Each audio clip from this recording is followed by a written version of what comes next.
అందులో కథలు అంటున్నాడు, రాజా మరి నీ కొడుకులు లేరు వ్రతం చేస్తున్నారంటున్నావు, మరి నాకు పెళ్ళై 12 సంవత్సరాలు అవుతున్నది, కొడుకులు బిడ్డలు ఎవరు లేరు రాజా. నాకు నా భార్య ఎవరింటికైనా ఏదైనా శుభ కార్యక్రమానికి వెళ్తే ఈమెకు సంతానం లేదు అని ఎందరో మంది ఎన్నో విధములుగా అనుకుంటారట.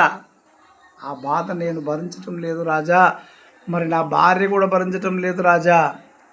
రాజా నీకు కొడుకులు లేరు అని వ్రతం చేస్తున్నానంటున్నావు, మరి నాకు కొడుకు పుట్టినా సరే బిడ్డ పుట్టినా సరే ఆ సత్యనారాయణ స్వామి వ్రత ప్రసాదం అనుకొని జీవిస్తాను అని చెప్పి అనుకొని ఆ వ్రతం గురించి తెలుసుకొని ఇంటికి వెళ్ళి అతడి భార్య లీలావత్తు చెప్పాడు, మనకు సంతానం కలిగితే సత్యనారాయణ సుతం చేస్తాము అని చెప్పి అన్నాడు.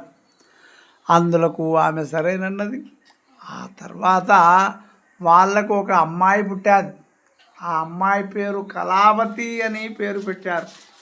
ఆ కళావతి పున్నమి ముందు చంద్రుడు ఏ విధంగా పెరుగుతాడో అమ్మాయి కూడా అదే విధంగా పెరుగుతున్నది. అమ్మాయికి 12 సంవత్సరాలు వచ్చాయి, కానీ కొమిటివాడు మాత్రం వ్రతం చేయలేదు. ఆ కొమిటివాని భార్య లీలావతి జ్ఞాపకం చేస్తే తన కూతురు పెళ్లి సమయంలో చేస్తానన్నాడు. అమ్మాయికి మంచి సంబంధం కూడా దొరికాది, పెళ్లి చేశారు.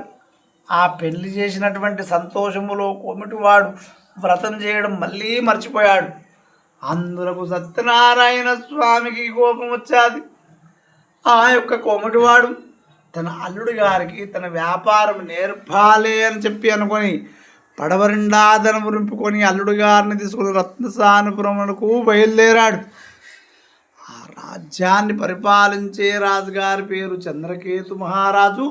ఆ రాజుగారింటిలో కొంతమంది దొంగలు దొంగతనం చేసుకొని పారిపోతూ నిద్రపోతున్నటువంటి కొమిటి వాళ్ళ దగ్గర ఆ ధనమంతా పారవేసి ఆ దొంగలు వెళ్ళిపోయారు.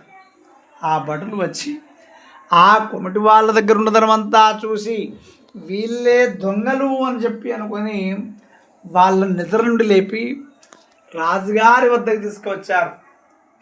రాజా, దొంగలను తీసుకువచ్చాము, ధనమును తీసుకొని వచ్చాము అని చెప్పి అనగానే ఆ రాజుగారు ఏమీ ఆలోచించలేదు. వీళ్ళని తీసుకువెళ్ళి జైలులో బంధించండి అని చెప్పి అన్నాడు. అప్పుడు కొమిటి వాళ్ళు అంటున్నారు, మేము దొంగలము కాదని వాళ్ళు ఎంత చెప్పినా వాళ్ళ మాటలు వినేవాళ్ళు ఎవరు లేరు.